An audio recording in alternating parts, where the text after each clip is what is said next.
Okay guys, so today I wanted to briefly cover the 60 card White Forest Fiendsmith list that got top 16 in the Austrian Nationals.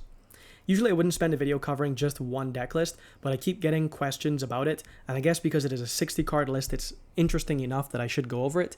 So I will give my general thoughts on the list and some of the comments that he made in his deck profile, and I'll also show you a sample line for making Wavefight King Caesar with the Baphomet, because some people are less familiar with that. Obviously, this is a wind monster, so you aren't locked out of this with the field spell Dark Lock like you would be with the Necroquip Princess, and that's why there's no Necroquip Princess in this list, and instead you make it with the Baphomet. Okay, first of all, the difference between 40 and 60 is maybe not something that's fully appreciated by a lot of people. So the reason that in a combo deck like White Forest, you would typically try to stick to 40 is because you want to open not just one, but two starter cards in your typical hand. So in your statistically normal hand, you want to open at least two or, roughly two of your engine cards. The math on drawing a single starter does not actually change that much between 40 and 50. And to be honest, it's not even that much of a difference between 40 and 60 either, but the math on opening multiple starters drops off a cliff between 40 and 60. So the way to counter this, if we are saying we want to play 60 cards because we're going to get some benefit from these other cards that we're adding into our deck, and we're only in our statistically normal hand going to have a single White Forest starter, a quick asterisk here, he is playing 3 Witch and Chorozo, so technically his starter count is probably higher than a typical list, but anyhow, you need to balance out the fact that you will open one starter instead of two in a normal hand with some other very powerful cards. Fiendsmith Engraver is probably the best example of this, because this card, not only does it work both sides of the dice roll, so it's totally agnostic to the game 1 dice roll, but this card demands that your opponent responds. There is no game where your opponent will do nothing while your Fiendsmith cards resolve, because these cards give you too much economy for it to be worth it for them to allow it to resolve. So you're usually going to interact with at least one card that your opponent has before then committing to your White Forest engine. So this is one of the major benefits of Fiendsmith, aside from, of course, that they can play Sanct and you lose slightly less hard into Droll. Now, in my opinion, if we were to ignore Droll for a second, and we were to just talk about this idea of 40 to 60 in a vacuum, I would much prefer Triple Engraver, Triple Tract, Lurie, Lacrima, maybe even also Sanct, just to guarantee that you're going to have multiple ways to access the Fiendsmith stuff without changing the ratios of your White Forest cards, and you would still have more than enough space for all of your non-engine and whatever your garbage engine requirements are, like Hallowed, which is, just a brick. But we are not in a vacuum. We're in a format where Droll is in almost every single person's main deck, or at least in their side, and so playing the Sanct over the Tract, unfortunately, is something that we have to accept. So we would much rather draw Engraver than Sanct in terms of the resource economy there. And we also have the bonus of, if we open Sanct and then we also draw into an Engraver, we still have a search off of Engraver, which will then be immediately live because we'll have a Fiend Engrave. By the way, I think that Paradise is probably mandatory in a 60 card build, because this gives you a new type of layer that your opponent will have trouble interacting with. So it's not like you're going all in your investments into the monster zone. You will also have whatever you have in hand, and you will also have, a Paradise Engrave. So I think that overall, I quite like this list, although I think that if you were just min-maxing White Forest, like if you're just trying to make this deck as good as it could possibly be in a vacuum, there would be some other major changes aside from heavier on the Fiendsmith engine in a 60-card build. For example, Foolish Burial Goods is one of the most extraordinary flexible cards in White Forest, because you can always dump the Curse of Diabel, which will give you your Philia, which can give you the Diabels, into Vengeance. And so the Foolish Burial Goods alone is a totally separable mini engine that guarantees that your Diabel's Vengeance stuff will always resolve, no matter how they interact with your basic Diabel ladder with your main deck monsters. If you already have access to these cards, you can always just dump Black Goat Laughs instead. And so that's why I've covered in a previous profile that I'm on triple Burial Goods and then a single Black Goat Laughs to make sure that the card is never redundant, because I always have something useful to dump. Okay, I don't want to talk too much about non-engine decisions here, because a lot of these are also meta calls, but I know that in his deck profile he said that the Veilers and the Imperms were barely playable. I don't think that you would play 2 Veilers in a deck list like this, where most of the non-engine is either high impact, like the Charmies or the Drolls or the Nibs, or it's just like a mandatory card like Ash, because this is what beats the Charmies. I think that there is a decent argument for playing one Veiler, because then you are rewarded for your high ceiling hands where your Arciela does not have to search for engine, and you instead can get a different type of layer in the form of a Veiler. So I feel like playing one Veiler is acceptable. I probably would not have played the second Veiler over something like a third Nib or some other type of high impact card. The imperms, I think he mentions it is a trap, and so it makes it easier to get your vengeance back after it's cleared. I don't think that it is as necessary to play the Veilers for that reason if you're also on Morian.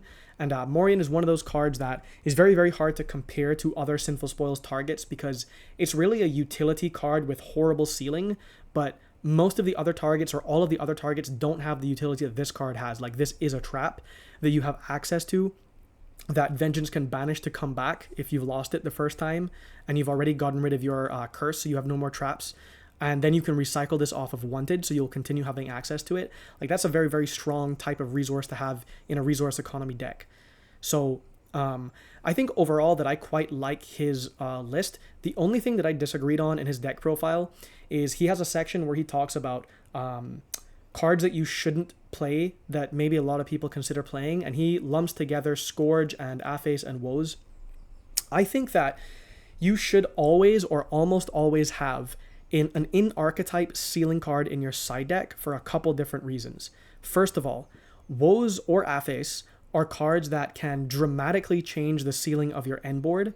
And even though end board isn't our issue, when you look at your patterns for going first, you will see, for example, in a 6 Charmy build, that there aren't even enough cards unless you are specifically playing against Malice to take out when you are going first.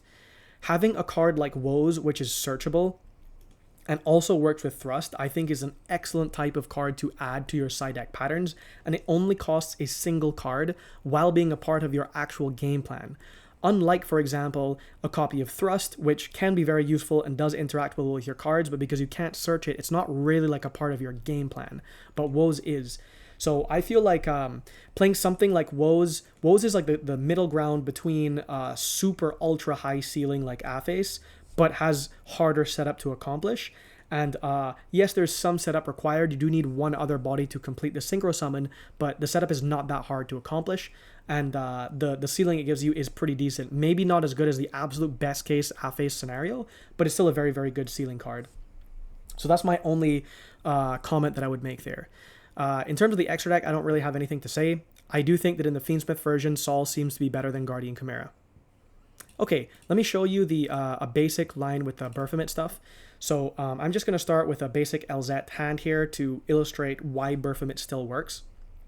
So here you're going to do the basic ladder where you go for Arciela, you pitch the tails, and at this point, for those of you who are not familiar, you always want to have access to both the completion of the ladder, which is LZ Azamina and Arciela, and also your Diabels, which you're holding until you've baited everything as much as possible and put your Omni Negate on field preferably. So now you'll complete the ladder. The Elza Azamina can search for Deception, and the Diabel can add back your tails for the following turn. You can bring out the Sylvie, tribute off a Deception. This is all the basic stuff that I think everyone knows. If you don't know this, look at my beginner videos on my channel. So here we're going to go for the second Howd and bring out our Witch here. Slight difference from just the pure version without Fiendsmith. Often in the pure version, unless you're on Guardian Chimera and you need the extra body, you can just send the Murcielago for the Witch, and the Witch will set your Sinful Spoils card. But if you're on Fiendsmith, you're going to want 2 bodies to turn into the Closed Heaven, unless you've already drawn into the Fiendsmith engine. So here, I drew 2 blank spells. One was to pitch for Elzet, and the second I'm pitching off of the Black Witch, but obviously this could have been your one to draw or whatever else you drew in your hand. So here I'm being careful to leave 2 bodies on field. My Witch is going to set Sinful Spoils of the White Forest. I guess it could also set Morian. In this case, I'm setting this one. So now we can go into the Closed Heaven, into Requiem, into Lacrima, and Lacrima will dump the Engraver. Now, a very important point to note here, and maybe people can correct me if this is not actually how people are doing the line. Normally, if you were going to make sequence, you would do something like Engraver, shuffle back Closed Heaven to summon itself out, and then you would turn the Lacrima and the Engraver into a sequence if you were going for sequence, or if you were going for Wave Hiking Caesar, you would equip the Requiem to the Lacrima, turn that into Necroquip, and then bring out the Engraver. The problem is, if we are settling on the Wave Hiking line, you can't make Necroquip under the Dark Lock.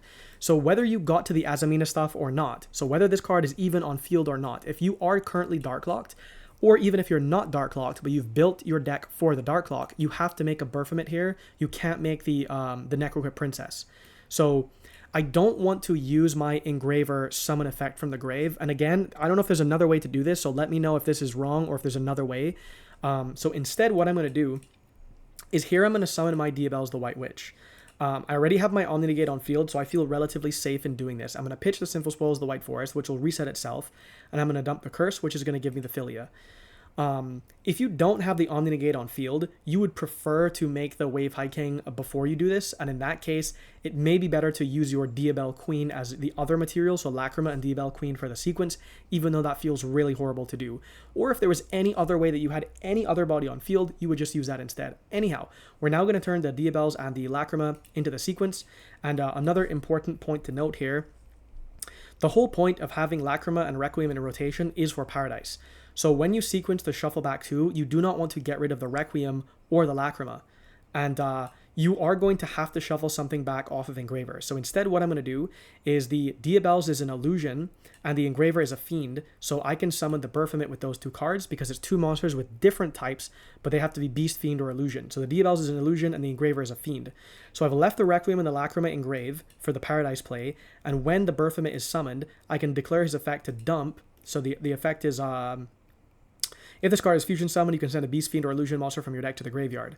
So I'm now going to redump the same Engraver that I just shuffled back. And now, because we still have Closed Heaven engrave, we have a Closed Heaven to shuffle back to bring out the Engraver without touching our Requiem or our Lacrima.